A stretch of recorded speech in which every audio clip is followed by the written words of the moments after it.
Here's another in NBC's great parade of new shows.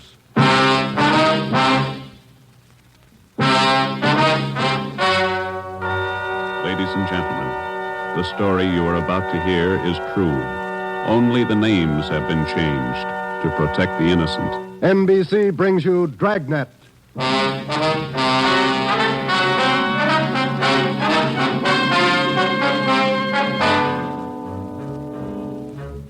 You're a detective sergeant. You're assigned to homicide. A mad killer is loose in the city. In every instance, he leaves the murder weapon behind. There are no fingerprints, no clues to the killer's identity. Your job, get him. Dragnet, the documented drama of an actual crime, investigated and solved by the men who unrelentingly stand watch on the security of your home, your family, and your life. For the next 30 minutes, in cooperation with the Los Angeles Police Department, you will travel step by step on the side of the law through an actual case from official police files. From beginning to end, from crime to punishment, Dragnet is the story of your police force in action. It was Tuesday, June 3rd. It was warm in Los Angeles. We were working the day watch out of homicide. My partner's Ben Romero. The boss is Ed Backstrand, chief of detectives. My name's Friday. I was off duty reporting back in on an emergency call. It was 3:57 a.m. when I got to the basement of the city hall. The carpool. Let's go, Friday.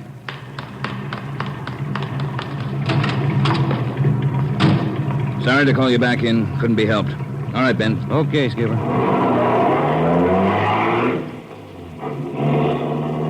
What's up, Ed? Double murder. When? I don't know. Found out about it 40 minutes ago. You got any ideas? Roughly same M.O. Was that 6413 Norwich, Skipper? No, 6430. What do you mean, the same M.O.? The same guy. Brickbat killer. How many does this make? Counting tonight, 4. We got anything at all? Smudged fingerprint we can't even classify. Sounds like a smart operator. We gotta get him. If we have to shake down the city from one end to the other. Big job, Skipper. Big killer.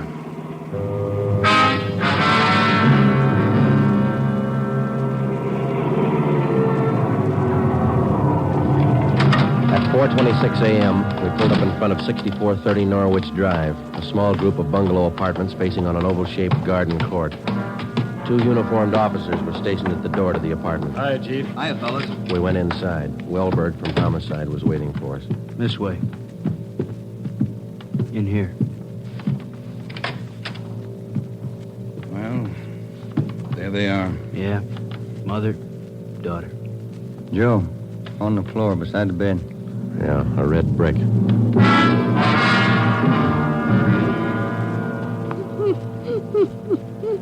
Miss Hafters, we know how you must feel about all this, but would you please try to answer a few more questions for us? Yes. All right. Poor Margaret. Miss Hafters, how long had you known Mrs. Diaz and her daughter? 9 years. This November they moved next door. I remember it so well. We got along right from the start. And as far as you know, the only close friends the mother and daughter had live right here in the apartment court? Yes. Margaret was a pretty girl, but she was no chaser, no boyfriends. Very close to her mother. The 2 of them very close. Did they keep any amount of valuables in the apartment? Money, jewelry, things like that? Oh, no. Mrs. Diaz and Margaret didn't have much, you know. Very modest income. They both worked. And you can think of no good reason. Oh, no. Oh, poor Margaret. Poor Mrs. Diaz. Lying in there. Shock. It's a terrible shock. Wellberg, Yes, Sergeant. would you show Ms. Hafters back to her apartment? Sure, Sergeant. Thank you, Miss Hafters. We appreciate it. Yes, thank you. Poor Margaret. Poor Mrs. Diaz. Well, Joe? Let's check with Ed. He's back in the bedroom. You get anything from the neighbors? The usual, Ed. No jealous boyfriends, ex-husbands, nothing like that. Boys find any evidence yet, Skipper? Well, still working on it. You got any theories? Well, we know the killings were all done by the same guy. Mm-hmm. Cuts the same pattern out of the window screen. Cuts the same pattern with a glass cutter out of the window. Reaches in and flips the locks. All right, where's that leave us? And before he gets inside, he makes sure there are only women in the house. That means he probably watches the house for a few days. Yeah. Once he gets inside, he wants only one thing, to kill. He's never taken any valuables. As far as we can tell, he's never searched for any. What kind of a man works like that? I think the guy's kill crazy. Hey, fellas, Yes, Donner? here's a break. 2 fair prints. 1 thumb, 1 forefinger. What'd you get, Pete? Only got 9 points. Not enough to go into court, but enough to make him. We'll know him when we get him. Yeah. Found the prints on the lens of the old lady's eyeglasses. Probably knocked him off the night table when he went after her. And when he was done, he put him back on the table. Yeah. Had blood on his hands, see? Yeah. That's funny, isn't it? Why would he go to the trouble of picking up the woman's glasses after he killed her? We'll ask him when we find him. All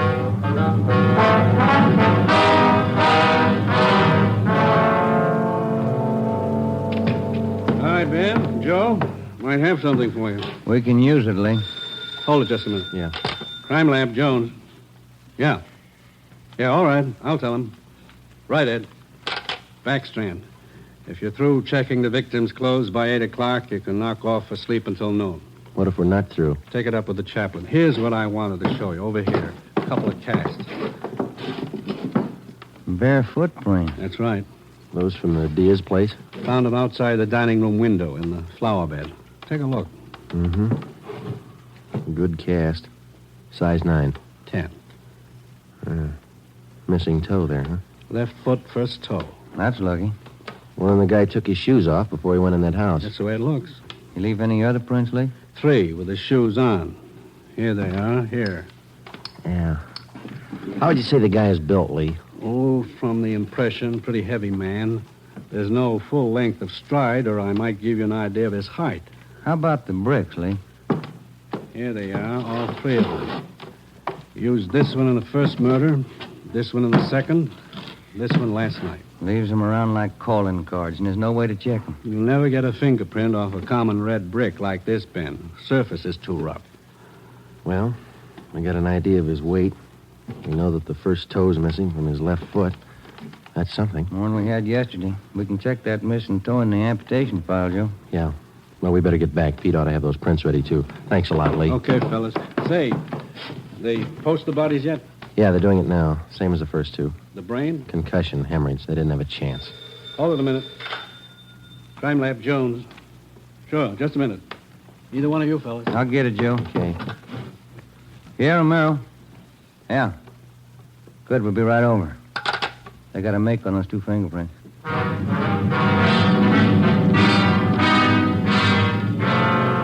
Okay, Joe. Single print file. Made him on the index finger. Let me see, Pete. Take a look, Ben. Yeah. Doesn't look like a killer, does he, Joe? Kind of nice looking. That's right, Pete. They said the same thing about John Dillinger. The name at the top of the make sheet read Carlos Richard Monterey, male, Caucasian, age 19, height 5 feet 11 inches, weight 165 pounds, dark brown hair, dark brown eyes. Last known address, 1663 Naples Street, Los Angeles. Previous arrests, 1, auto theft, February 8th, 1936. That was all. Ben and I had been expecting more. The information on the mama sheet for Monterey was 13 years old. So was the picture. So was the description. So was the address. In 13 years, a man can change in 1,000 ways. So can his habits, his appearance, his address. In 13 years, everything can change except 2 things. A man's fingerprints and a physical deformity.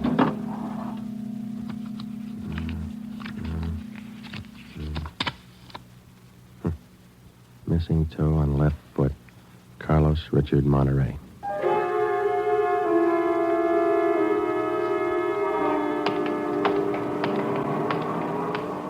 Here it is, Joe. 1663 Naples. Yeah, come on.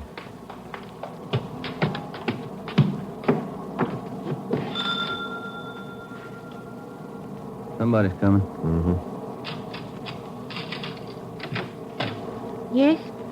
What is it? We're police officers. We'd like to ask you a few questions. Oh, yes. Would you like to come in? Thank you, ma'am.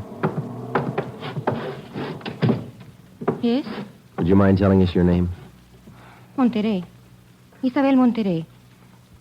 What is it you want? You're married? Yes.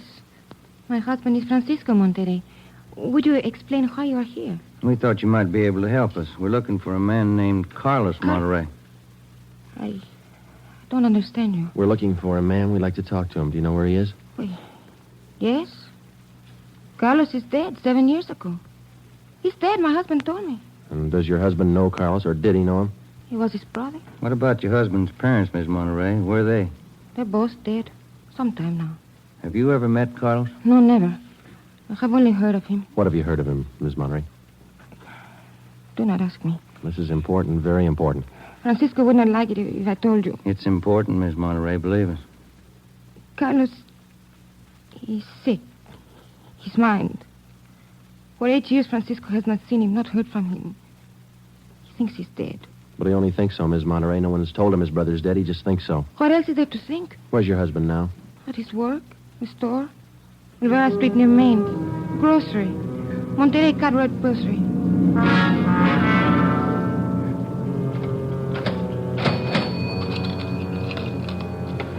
Here's your change. Thank you, Mrs. Myers. Now, look, officers, you know how it is.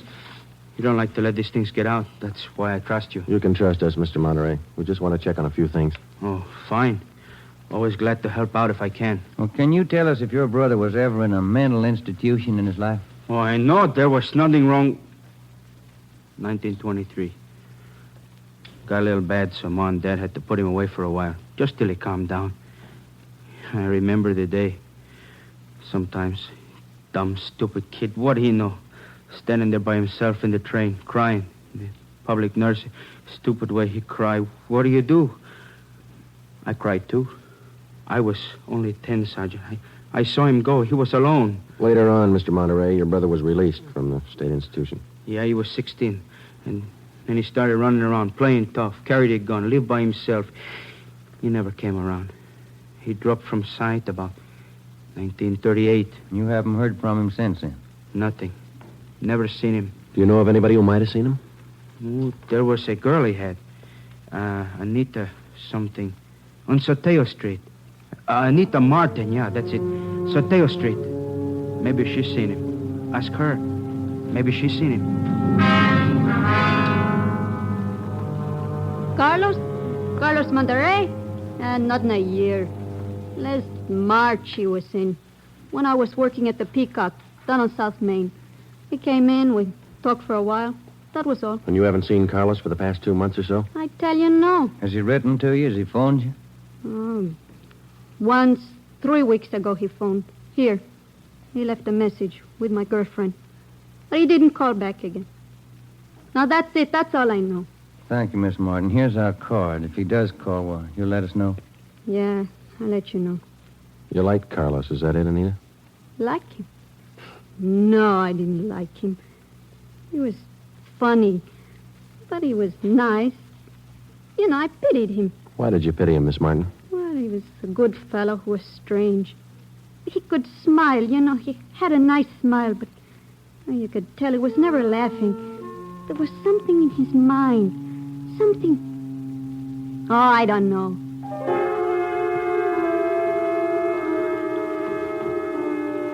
At least a year, closer to 2, I haven't seen Carlos. No letters, not a card, nothing. He was in the East the last time I heard. When was that? A year ago, January, I was in here. He sent me a calendar. Sometimes he could get along fine, very well. Other times, terrible. He couldn't keep him down. How'd he manage to stay out of jail that way, Vicente? I don't know. Sometimes he should have been in jail 5 times over. And you say you don't know of anybody who might have a recent picture of Carlos, a snapshot? No. No one I can think of. Okay, Vincenti, here's our card. If you do think of somebody, let us know, will you? It'll help. Sure, glad to. If I hear of anybody. What kind of a day is it outside? Hot? Hot.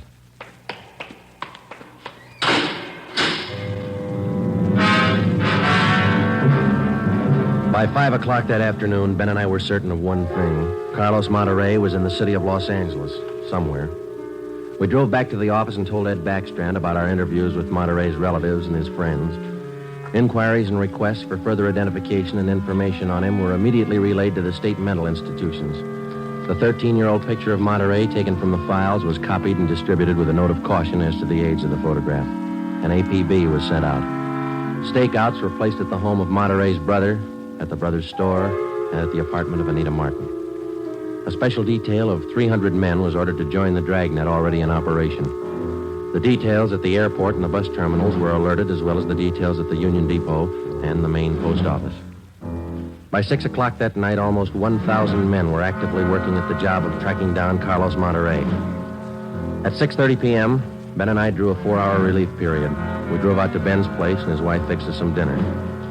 At 10:30 that night, we reported into the office, picked up Ed Backstrand, and we drove out to join the manhunt. Unit 32R on the corner of South Flower and Loomis, the 390W, KMA 367. Unit 12A, code 1. 66A at 864 Wall Street. See the man about a 507, KMA 367. Unit 42, 5430 East Grand, apartment King, 311, KMA 367. We cruised with the dragnet operation until 5 o'clock that morning. Ben and I took turns driving. Actually, the tremendous job of scouring 500 square miles of city for one man was only beginning. Unless there was an unexpected break, the search for Carlos Monterrey could wear on for weeks. It did. Night after night, the manhunt went on, and day after day. There was no break. 16 days later, on a Sunday night, I went to bed early. I read a while, and then I turned off the lamp and went to sleep.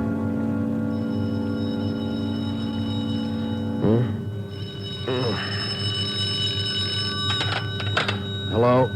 Friday talking. Sorry, Joe. Get in here as fast as you can. What's the matter? That girl Monterey knew, the one you talked to, Yeah? she left her apartment, went to her girlfriend's. Yeah? She's dead.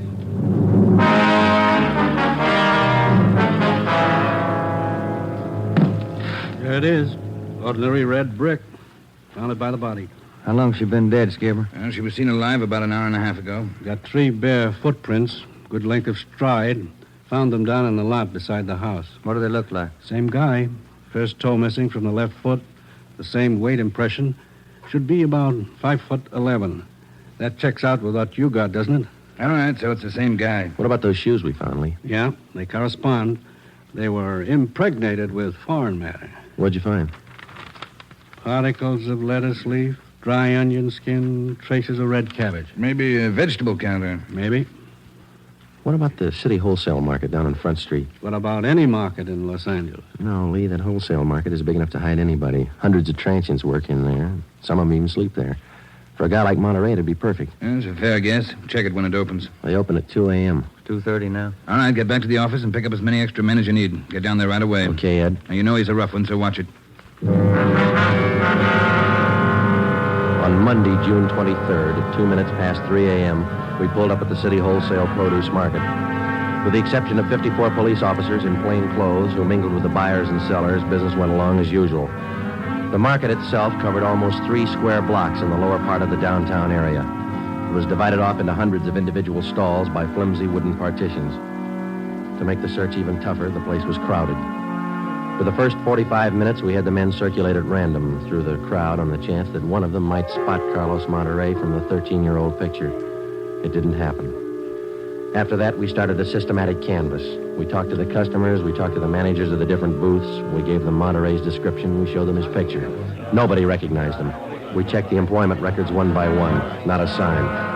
Sorry, Sergeant. I'd like to help. I've never seen the guy. Okay, Mr. Snyder, thank you. We sure picked the sweet jobs, don't we? Oh, yeah, we could spend a year at this. Oh, Sergeant Friday. Yeah, Kamansky. Did you find something? Guy at the booth over there against the far wall. Thinks he might have hired Monterey a couple of days ago. Come on, Ben. Where? Over there, Sergeant. You showing Monterey's picture? Yeah, he thinks it might be him. Mr. Fresnetti, this is Sergeant Romero, Sergeant Friday. Yes, I told your boy, Sergeant. This fellow Carlos, I hired him to help last Thursday. Big rush for me now, so I hired him. You sure he's the man? In the picture? I think so. A little older, maybe. Oh, but I know faces. He's the man. You're looking for him? You say you hired this man last Thursday? That's right. It's a big rush for me now in the morning. I hired him Thursday. He worked Thursday, Friday, Saturday. But he don't show up this morning, so I got no use. Too many men to pick from. He don't show up, I let him go. What kind of work did he do for you? Same as he did for Schiller down there. Heavy work. Moving the stores, cleaning up. What kind of produce does Schiller handle, Mr. Franzenetti? Fancy, very fancy vegetables. Choice. New potatoes, expensive red onions. Schiller sells to the big hotels. Does Schiller handle brown onions, Mr. Franzen? Oh, only the best. Big dealer, that Schiller. Sells it to the big hotels. How long has this Carlos been working around the market? Oh, I don't know. Is it just like the rest? First he worked for me, then Largo Massini, then a Schiller. Hey, why are you looking so hard for him? He stole something? He murdered somebody. Him? Mamma mia, murder. Do you have any idea where Carlos lives? Oh, me? No. And if he comes back here, I tell him to get out. I got nothing to do with this trouble. No, you'll tell him nothing, Mr. Presidente. Here's our card. If you see Monterey again, call us. Say nothing to him. Oh, sure. I remember. Joe, call the chief at the office, will you? Message just came in. Thanks, Hal. Come on, Ben. Yeah, there's a phone booth. See? No, I don't. Where? Straight ahead, little to the left. Oh, yeah. You got a nickel? Let's see. Oh, yeah. Yeah, there you are. Thanks. I'll see what Ed wants.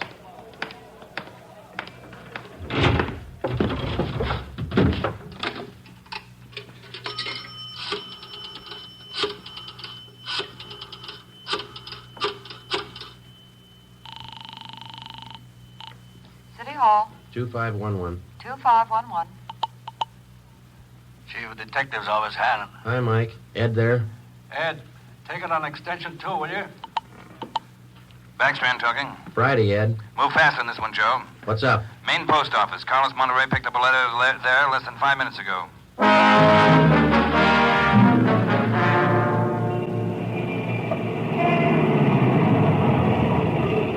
Come on, Ben. There's Ed over there with Wellberg. Yeah. Traffic short jammed up around here.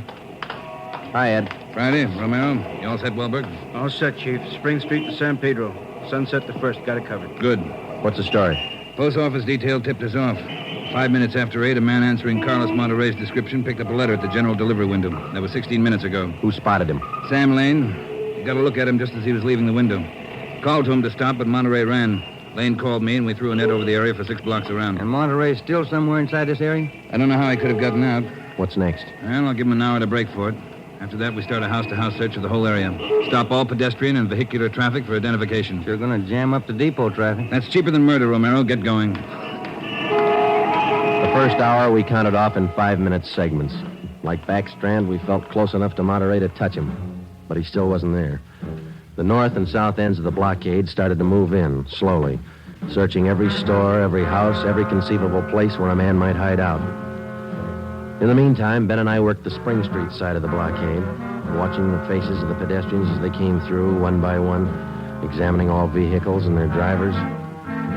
The morning wore on, the sun came out, and it started to get warm.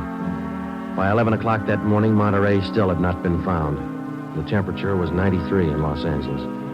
It was still climbing. The search went on. At 10 minutes past 2 p.m., Backstrand made the rounds. How's it look, Skipper? Not good. Going slow. How much longer you figure? I don't know. It'll go to after dark, that's sure. District down here is like a rat's nest. Yeah. Nothing? Nothing. But he's someplace inside this blockade. He's got to be. Any chance of getting relief for the men in our squad? Some of them been working straight through since yesterday. I'll see. Check with me around 5 this afternoon. Thank you, Skipper. Keep a sharp lookout. One slip. That's all it takes. The search went on. At 3 o'clock that afternoon, the temperature was 95. We sweltered and we waited. At 3:45, Backstrand sent a squad of men into the Union Depot to search it from top to bottom. There was one false alarm when one of the men thought he saw Monterey slipping out a side door into a taxi. He turned out to be a train conductor. At 25 minutes past 4, Backstrand passed along the order to our detail to start moving in, house by house. It was a tedious job, and it went slow. The men were tired. At 5:30, the relief squad showed up. Ben and I stayed on. After another 2 hours of house-to-house searching, the trap was narrowed down to a 3-square-block area, a single block wide and 3 blocks long. It started to get dark. Backstrand ordered out batteries of floodlights. By 8 p.m., the cordon closed in around the last 2 square blocks. Lines are all set, Skipper. Ready to move. Good. What do you think? We'll know pretty soon, one way or the other. Frank, keep that traffic moving. All right, you two, get going. See you later, Skipper. Joe, let's take a look in here. Okay. Sure is an old building. Yeah. Where'd Kamansky go? I don't know. He's here a minute ago. Oh, wait. There's his flashlight. It's down the end of the corridor there. He's signaling. Yeah, come on. Kamansky? Yeah. Down below, Sergeant, in the basement. Come on. Monterey? He's been there, I think. Yeah, this way. Where? Over here. Now watch your step. The light's bad. Here he is. Says he's the janitor. Oh, my head. He's been slugged. All right, come on. How'd it happen? Can you tell us? Yeah, a big man hit me. I came down to empty the baskets. He hit me and ran. Ran over to the new building. The new building? Is that the one next door? Yeah, just a few minutes ago. Nobody's come out of this building for the past half hour. Every door in the place is guarded. No, not the doors. He went through the tunnel. I saw him. Over there's the tunnel. I'll take a look, Joe. Yeah, the tunnel. Connects the two basements. Same company, old building, new building. The tunnel connects the basements. Joe, come on. Yeah. Kamansky, get out to Backstrand. Tell him what's happened. Right, Sergeant. And call an ambulance. Right. All right, Ben. Through the tunnel. Watch where you're going. The light's bad. Yeah, it is. That a door up ahead there? Yeah, I think so. Yeah, let's go.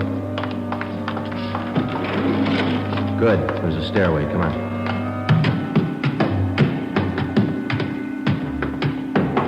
Watch the doors.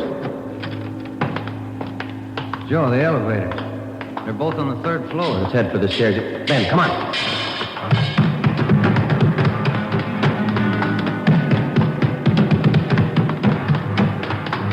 One more floor. Yeah, right. Come on, hurry. Yeah. Look, top of the stairs. There he goes. All right, hold it, you. Stuck in the elevator, Joe. He's going down. Well, we'll never make it on the stairs. Joe, look. This other elevator. The control lever's bent. Let's try it anyway. Yeah. All right, kick the control lever. Kick it, Ben. That's good. All right, Ben, knock the lever back. Come on, quick. Yep. What's the matter? Joe, it's jammed. We're going past. All right, let's kick it. Here. There, that does it. Can you reach the door control? Wait just a minute. I'll see. Yeah. Okay. Well, he's still in the building. Both elevators are here now. Yeah. Down the hall, Ben. The office on the left, I think. Yeah. Okay, here we are. All right, keep clear of the door. All right, Monterey, put on that gun and come on out. I'll kill you! I'll kill all of you! All of you! Okay, Joe, let's take it. Watch it, Ben. He's throwing everything he can get his hands on. I'll kill you! Come on! Come on! I'll kill you! Get away! I'll kill all of you! Oh! All right, Monterey. Come on, you. Everywhere! Everywhere! Kill you! Okay, Ben, take him. Yep. Oh!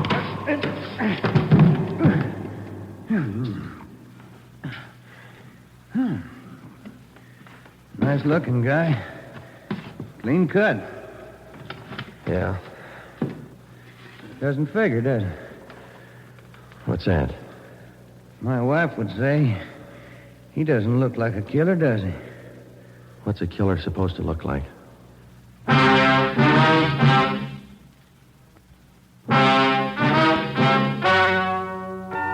The story you have just heard is true.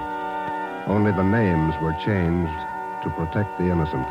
Carlos Monterey was examined by 5 different psychiatrists appointed by the Superior Court and was found to be sane. He was tried and convicted of murder in the first degree. He was executed in the lethal gas chamber at the state penitentiary.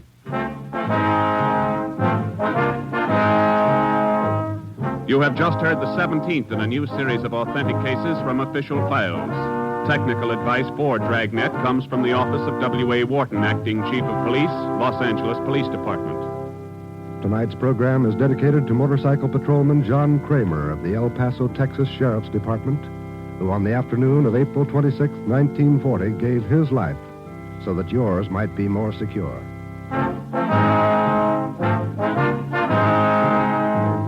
Dragnet came to you from Los Angeles. Your tune for the stars on NBC.